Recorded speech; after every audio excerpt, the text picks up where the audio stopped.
What's up, Doc Sports? It's me, Detroit Lenny here. We're joined with Robert Faringo on a Thursday, May 7th. We are live and in full effect here on this Thursday. Got some MLB action to talk about, some playoff action to talk about. Missed you guys yesterday. Not really. I slept for like 12 hours. I went to the doctors. I don't know what kind of magic medicine he gave me, and these horse pills knocked my ass out. And I was okay with that. So I woke up, ate, went back to bed for the night. Like I feel like I just skipped Wednesday altogether. So like I'm all discombobulated on what day today. I woke up thinking it was Friday for whatever reason. I don't know what's going on. Welcome into Doc's Daily though. We're here Monday through Friday, 1 o'clock Eastern, Saturday, noon Eastern, as we get started. Don't forget about a free $60 account. Link is in the description of the video, docsports.com/free60. It's where you can use that $60 if you're brand new. You get that parked into your account.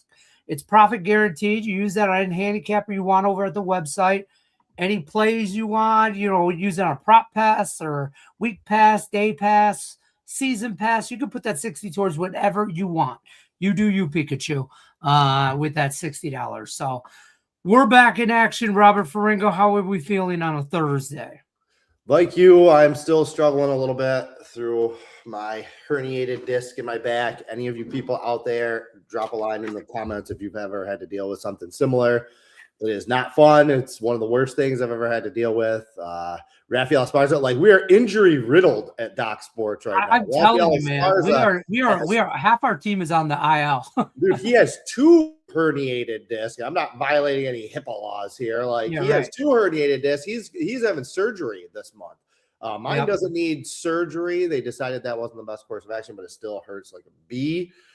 So yeah, we're banged up, but we're here. It's a 365-day a year job, Lenny. You know that. No off days for I know. I had to like promise Craig Trapp multiple Chipotle trips and to cover for me yesterday. And I'm like, I just woke up and I did my video, and then I was like, man, as I was speaking in the video, I was like, this just sounds bad. And then my wife had already made a doctor's appointment because I will never, on my own. So she did. Yeah, I'll just die. Right. Rub some dirt on it. I'm fine. Right. So yeah, it was. I'm the opposite. I'm the opposite. The first sign of trouble, I am sprinting to the doctor.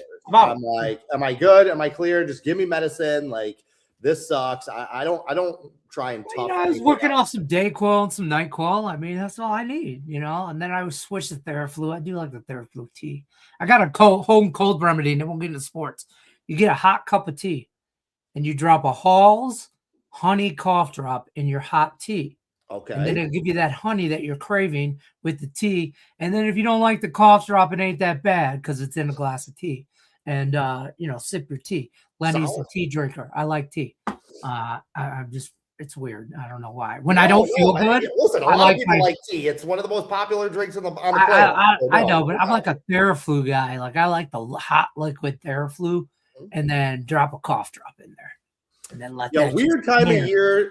Weird time of year for sickness and illness, right? Like don't usually think of like May, June, July. But then again, we've had weird weather. It's been cold and rainy here in Georgia. We had our first snow out in the MLB earlier this week, and that was in Colorado. May snowstorms. How about that? So a lot of things are being impacted. Fortunately, not the playoffs. Both of those sports are indoors, but a lot of weird weather. Make sure you're checking on that this weekend for like your MLS, your MLB, anything outdoors. Make sure you never definitely checking on that.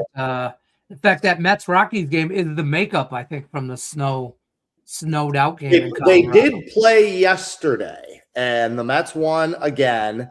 And if it had been normal weather, I might have used an 8-unit game of the year on Tuesday on the over in that game. A lot of things lined up perfectly. It got snowed out. They played again yesterday, and I didn't even release a play on the over because it was 34 degrees. at first pitch. You know, I know the ball carries in Colorado, but not in cold temperature. They went way over. The total was only 9.5 because of the weather. The Mets scored 10 on their own. They combined for 15 runs. So I was kind of kicking myself that Mother Nature kind of screwed me out of what would have been a golden spot for a game of the year hit. There's some early baseball on too today. Yankees already up 1-0. I like that because I'm on the run line. Twins Nationals first pitch just went off. There's one out there. It's 0-0 top of the first. But God, we gotta just bet the Yankees every day, huh? Good. The only thing that scared me today about the Yankees was the day splits against night splits. And I don't weigh too heavy into that, but the Yankees are a different team at night than they are during the day. But check your weather reports. I'm telling you, if you're a baseball bettor, you need to become also a side hustle as a weatherman. You just find the site there's plenty of them out there. You know, I just use, I think, MLB Weather Report. I don't even know where it is. I just Googled it one time and I used it. So I just use it all the time. It's pretty accurate. I think it's Roto Grinder, to be honest with you. Yeah, just type in NFL or MLB weather today, and there's like 3 sites that are usually pretty reliable. Back to the Yankees, by the way, I did not realize that about their daytime splits. Now that we're into May, that is one of the things. Like now, I feel like now we'll start looking at that, right? Yes, because now we have enough data for that to be valuable information, usable information. You know, you don't want to jump on those types of trends too early. But I didn't realize that about them. But look, they're 15-3. In their last 18 games. They are by far the best team in the American League. Their pitching is unbelievable, might be the best staff, you know, starter through reliever, top to bottom, might be the best staff in baseball. And they haven't even really started hitting the ball yet. So, you know, they're pounding people. Of course, John Sterling passed this week, who, you know, I grew up in New York. I'm a Mets fan, but my dad and my brother are Yankees fans. All my friends are Yankees fans. They were the smart ones. So I've listened to a lot of John Sterling. John Sterling has been involved in a lot of moments in my life. So sad to see him go. And the Yankees got a little emotional bump for him this week, playing hard for him. So, yeah, I really feel like we're kind of at that point where it's just like, just bet the Yankees every single day. I have to. Well, I don't have to, but it was just, you know, I forget who's on the mound today for them, for the Rangers. Mackenzie Gore. Mackenzie Gore. Yeah. Oof. Yeah. Well, and that was one of the angles where I was sitting out Yankees. They started the season so pathetically bad against left-handed pitching. Like the first 2 weeks of the season, first maybe 3 weeks of the season, they were hitting like 140 as a team against left-handed pitching. They've actually picked that up over the last 3 weeks. They've jumped up from hitting 140 as a team. Now they're hitting almost 230, which still isn't good. But when you look at kind of like the median of major league teams, it's like 238. Like nobody can hit in baseball anymore anyway. Right. Nobody hits nothing. Nobody hits. The numbers are so disgustingly bad. It's really hard to watch that sport, frankly. But they're even improving against left-handed pitching. So right now there's just kind of no weakness with this group. I'm in Tampa Bay. I'm in Tampa Bay are it right now. Yeah, I don't know. I worry. I would like to say that I worry about the Yankees peaking too early, but I don't know. I mean, baseball's a long season. There'll be valleys up and down, you know, and the idea is obviously to have more ups than downs. I mean, that's not a hot take by any means, but right now they're hitting on all cylinders, no pun intended, but they're not hitting is the crazy thing. They're not, you know what I mean? So the Dodgers are the same way. You got to bet the Dodgers only on the run line. It's the only way you bet the Dodgers. If you're going to bet the Dodgers. Yep. You know, and even that's juicy. I thought it was a good price, though, today. Run line Yankees plus 130. Yeah, when you're getting plus money on them, that's always going to be the case when they're at home because they get that one fewer at bat. Assuming that they win the game, they gotta cover that in 8 innings. But stuff like that never really bothers me. Like I took Philadelphia yesterday on the run line. They were able to cover. Like if you're going to play a run line, you should be getting plus money value. Anyway, and if you're playing the run line, you know, you think it's going to be, you're not playing for a 5-3 win, right? You think that a team's going to win 6 or 7 to 1. Right. That's usually how I will bet a run line. So yeah, I definitely don't think it's sometimes don't overthink it. Like we talked about this with NHL playoff betting. Like don't be shy about betting to win in regulation. There's still the occasional overtime game in the playoffs. But if you like a team to win, bet them to win in regulation. You're getting better odds. Like it bumps up the plus money payout on a lot of these situations. So just go for it. If you like something, trust your read and go for it. Anything you like today in baseball? Small card, kind of. Yes, I almost went with a 7-unit play on Philadelphia, to be completely honest. I only went with a 2-unit play because I see something better coming down the pipe tomorrow. So I didn't want to unload on this. But look, Philadelphia, sometimes teams fire their manager and it's like scapegoating, right? Like your team just sucks. Don't blame the manager. Other times, like what happened with Philadelphia, is it's jarred something loose with them. They have won 4 straight and 8 of 9. They are playing very good baseball right now. They have dominated Oakland so far in this series.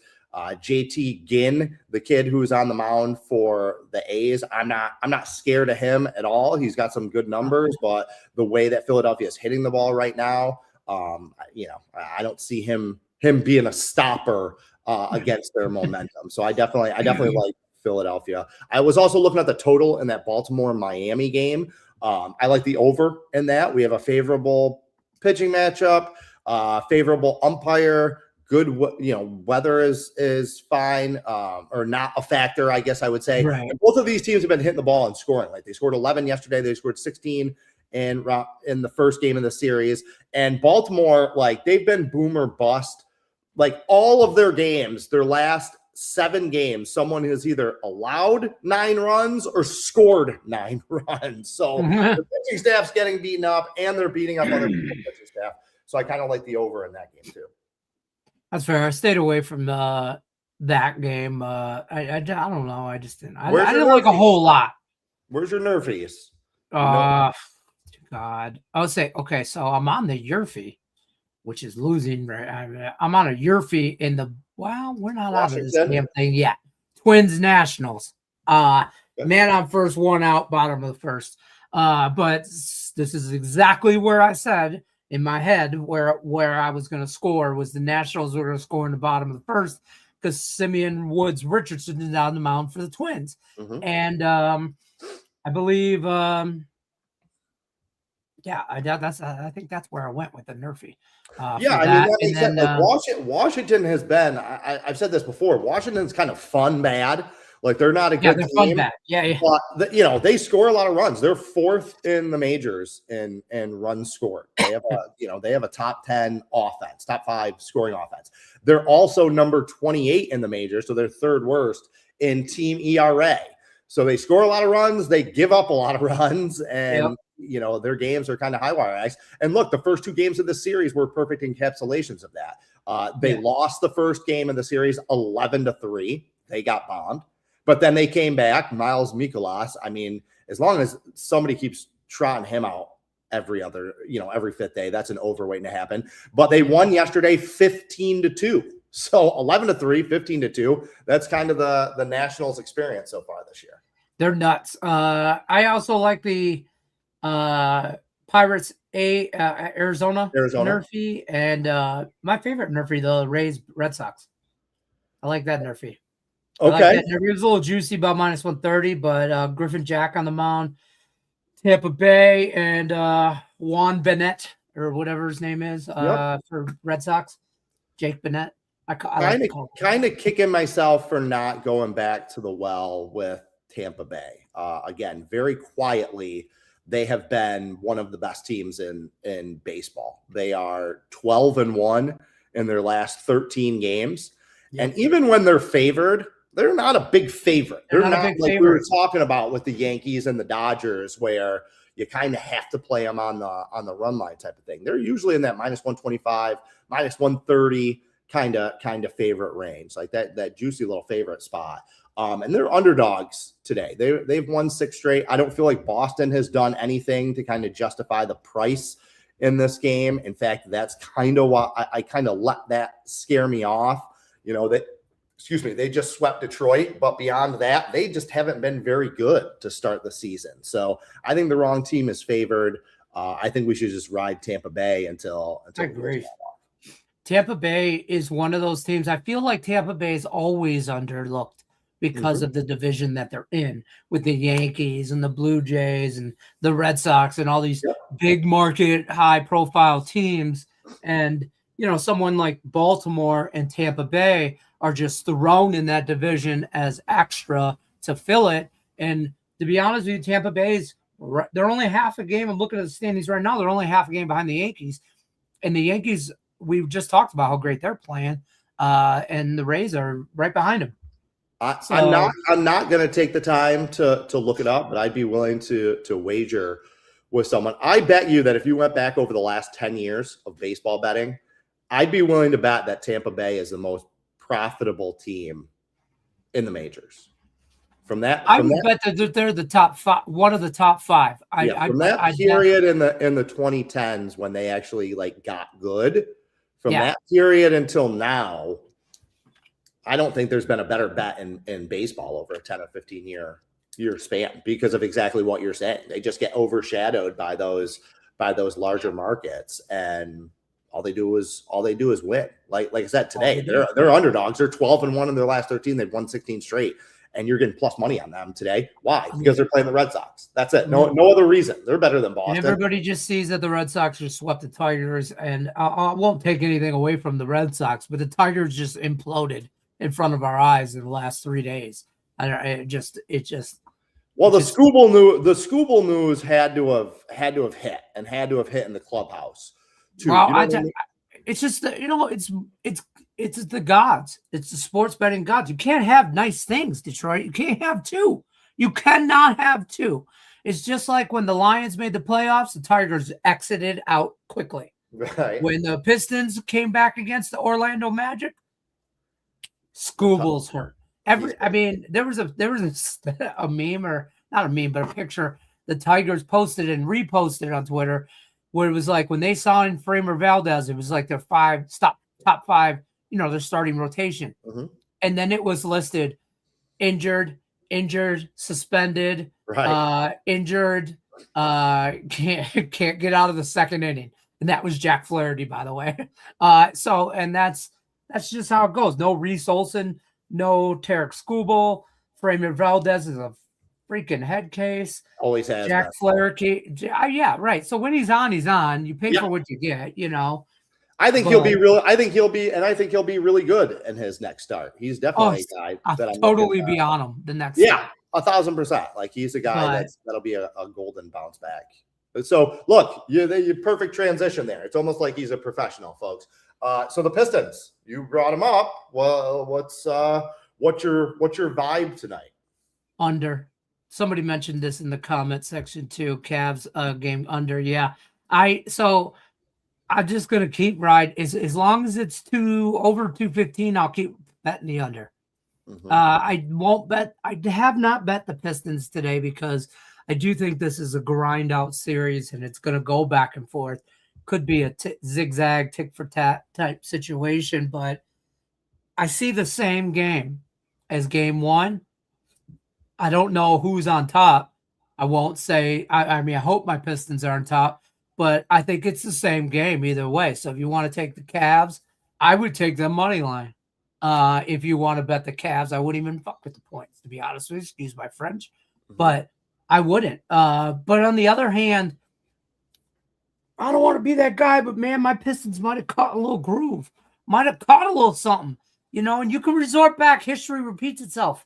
And you saw that Rip Hamilton, Chauncey Billups. I keep going back to that. But you know who they played the first series and were down 3-1 before they won the whole damn thing? Orlando.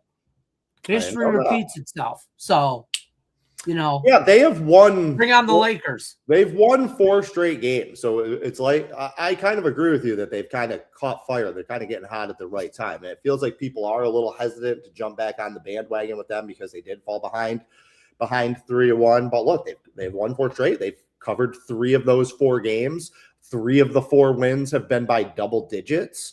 Now that I feel like that 10-point win in game one was a little bit misleading. That was a close game late. And then, James Harden James Harden, and he made some turnovers and made some bad plays down the stretch in that game. Because I had a teaser on Cleveland, and he pretty much single-handedly blew that teaser in the last 60 seconds, because that's just what James Harden does in May, right? He's horrible.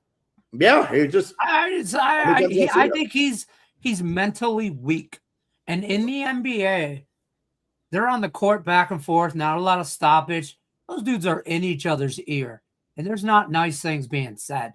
And it's gamesmanship. It's the game in the game, and I think the Pistons. I think they get in his head. I think they always have. If you go back to every team he's ever played on, he has traditionally not played well against Detroit teams. And I don't know what it is, but it's not an easy place to play. And if you give those Detroit fans just an inch, they will take a mile.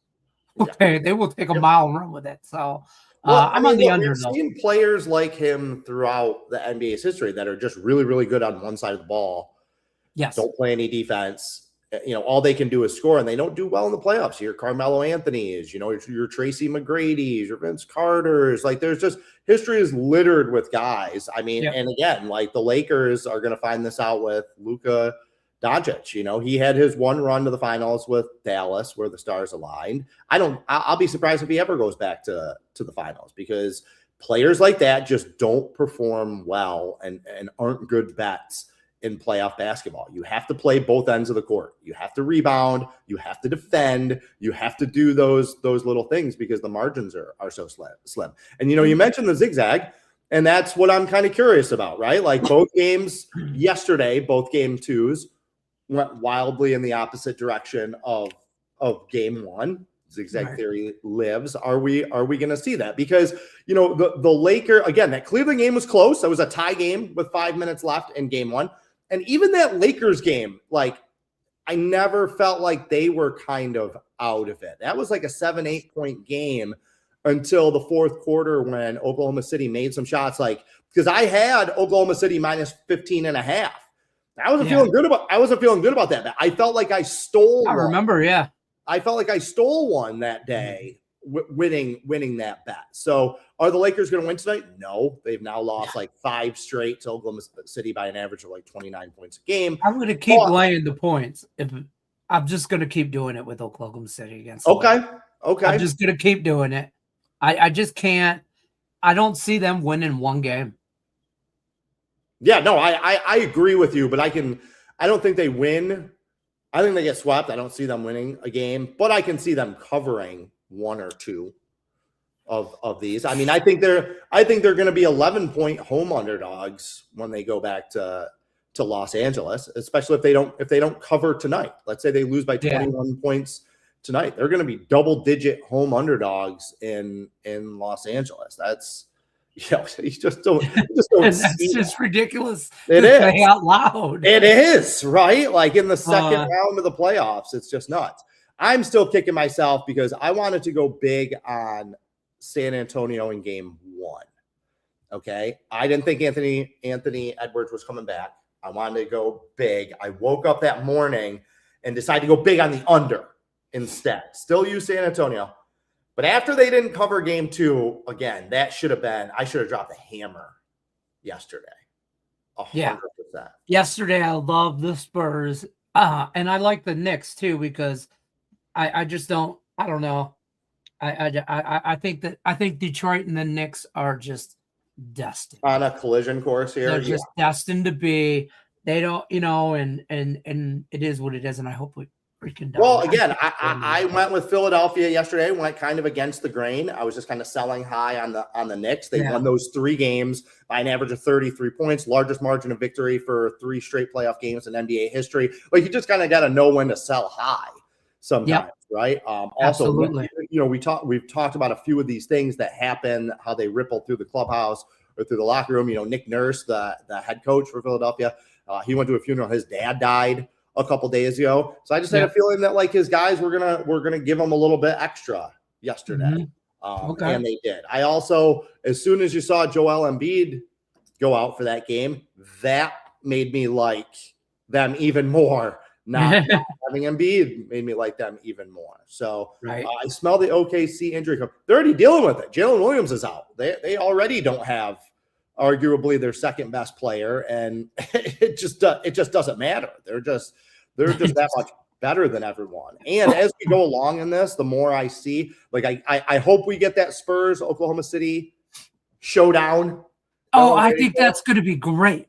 Like, I mean, I feel like honestly in the NHL, that's comparable to Minnesota and Colorado.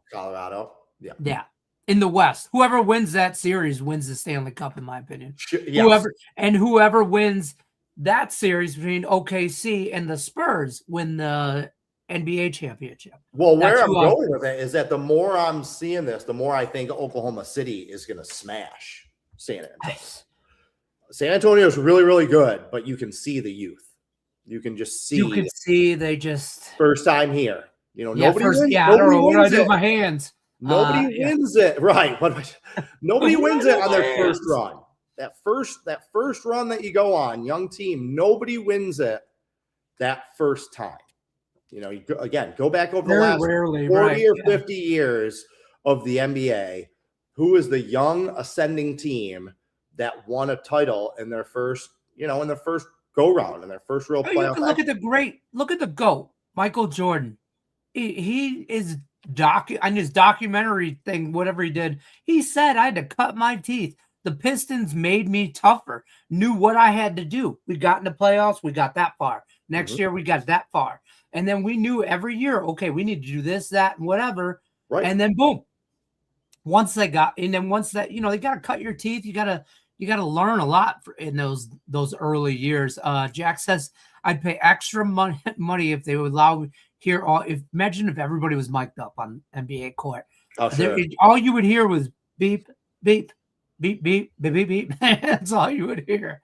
Courtside seats, baby. That's why courtside seats are that expensive, yeah. Right? I could never. I'd get kicked out for sure. I'd be like, I'd just be like, you old bastard, LeBron, you can't make that, and he'd have me ejected. Yeah, I definitely talk way too much. Yeah. Yep. Yeah, for sure. I talk way too much. That's why I don't have social media. I don't have social media because I don't trust myself. Not to say I used to, but I have Twitter and I go on there randomly. But it's just a rant about my Tigers, honest to God, and I don't reply. I don't even think my comments are turned on. I don't even know, anything about nothing. Yeah, I'm at the same time exactly who Twitter was made for, right? Right. Guys like me would be on there ranting and raving and stuff like that. But I'm also the worst parts about social media because I also look, know thyself, right? That's the goal, right? Know thyself. I know myself and I don't trust myself, and that's part of the reason why I don't. Besides know your limitations. Limitations. Right. Besides it just being a cesspool, but I gotta keep this job. I can't work anywhere else. So, you don't want to put me on social media. It's rare that somebody's going to just let me access the internet at my leisure. Nobody else is really going to do that. So I got to keep this job. Let's talk some NHL though. Hurricanes, Flyers. Man, I like the Flyers in the first series, but the Hurricanes looking like a Category 5, folks. They're a very dominant team defensively. They've allowed their opponent less than 2 goals, I think, this whole series or the whole playoffs, including the first series. Well, you got anything tonight? Any kind of crazy? Do the Flyers got a shot? I will say that somebody has a 17 to play on the total at Doc, so go over and check that out. Somebody really, really likes the total. I do not. Do they have a shot? Yeah, I think Philadelphia does have a shot because if you look, 4 of the last 5 of the 6 meetings this year between these two have gone to overtime. Okay. Yes. The problem for Philadelphia though, is that it's just a bad matchup for them for exactly what you said. The way Philadelphia wants to play, their style is that they're going to be that kind of turtle in a shell defensively. They're going to stay defensively organized, and they look to capitalize on mistakes. Okay, counterattack and capitalize on mistakes. The problem with that is that Carolina doesn't make many mistakes. Okay, and Carolina kind of plays the same type of hockey, just much better. Like, they're so organized defensively, as you mentioned. They've only given up 6 goals in the 6 games. So Philadelphia, like, they got to generate something on their own, and I just don't know if they're going to be able to do enough of that. I can see a gentleman's sweep coming in the series. I do think Philadelphia may be able to steal one of these two home games, unless Carolina is just kind of on one and they're like, you know what, we're going for some all-time stuff. We want to sweep. We want 3 straight sweeps to go to the Stanley Cup Finals. So we're just gonna max out, and that is like the hardest thing to do as a sports franchise. Is like, you got to go 16-0 to win a cup. And that's you got to. I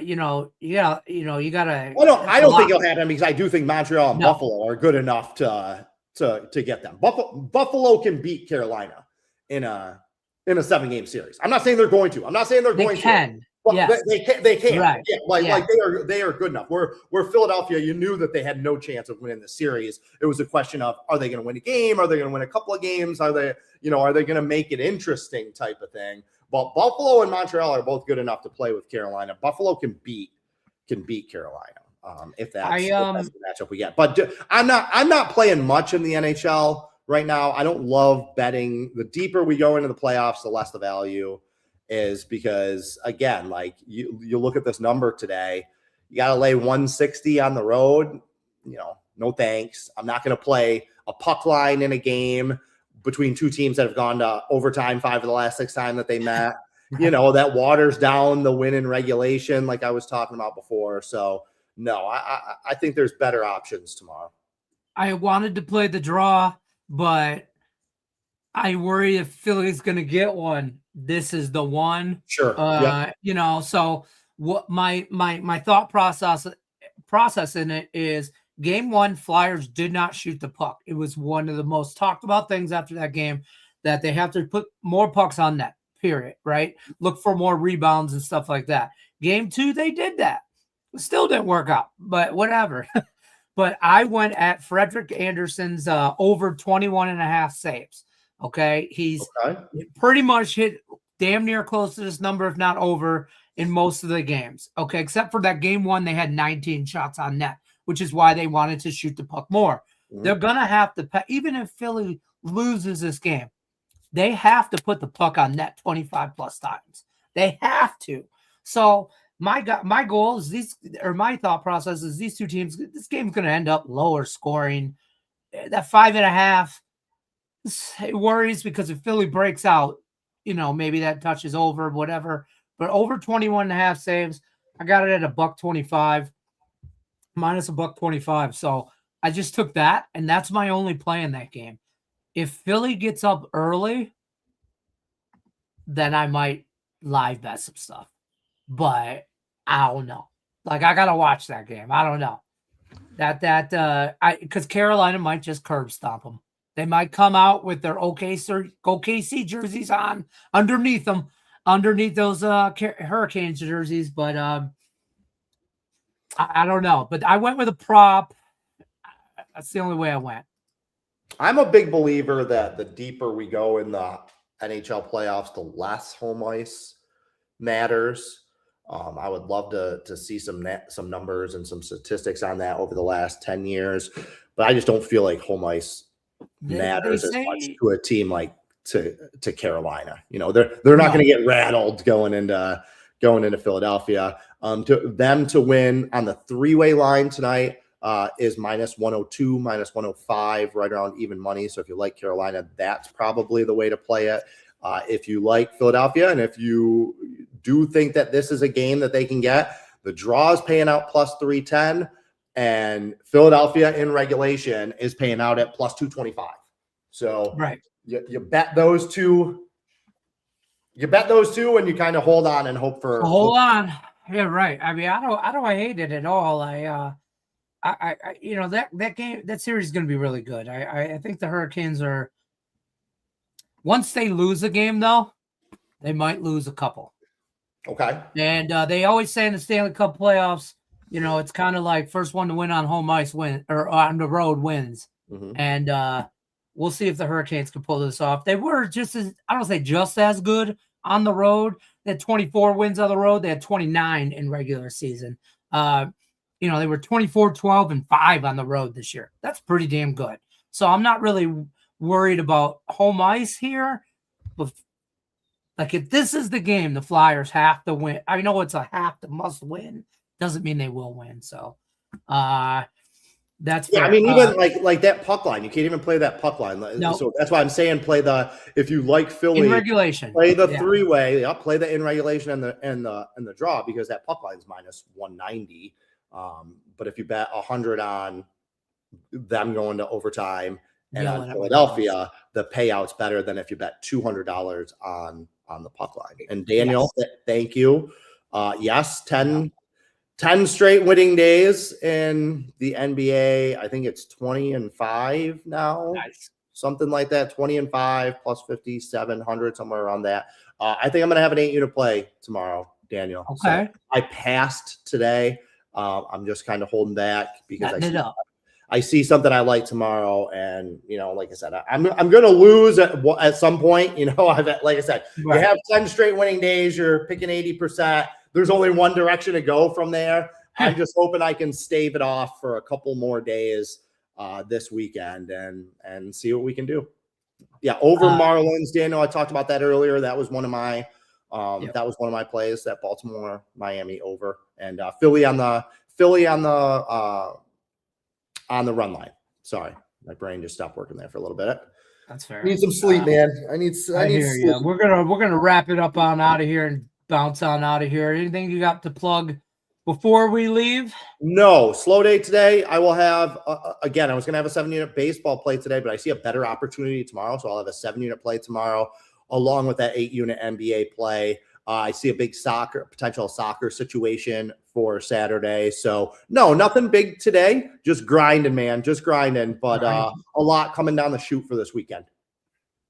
All right, there you have it. Don't forget to use that free $60 account. Get on all Robert's premium plays over at the website, or some of them, however you want to. You do you, Pikachu. Use that $60 is what I'm trying to say. Don't forget, we'll be here tomorrow, 1 o'clock Eastern. Robert will be joining us, and Raphael. Hopefully, both of them will be able to maneuver enough to get out of there. Between I can't talk, they can't walk. We're a walking Band-Aid commercial, folks. Playoff hockey. You got to play hurt, man. It's May. Grab the smelling salts. You got to fight through these injuries, and us guys at Doc Sports are doing that too. That's fair enough. All right, guys. We'll see you guys tomorrow. Good luck unless you're against us. We'll see you tomorrow.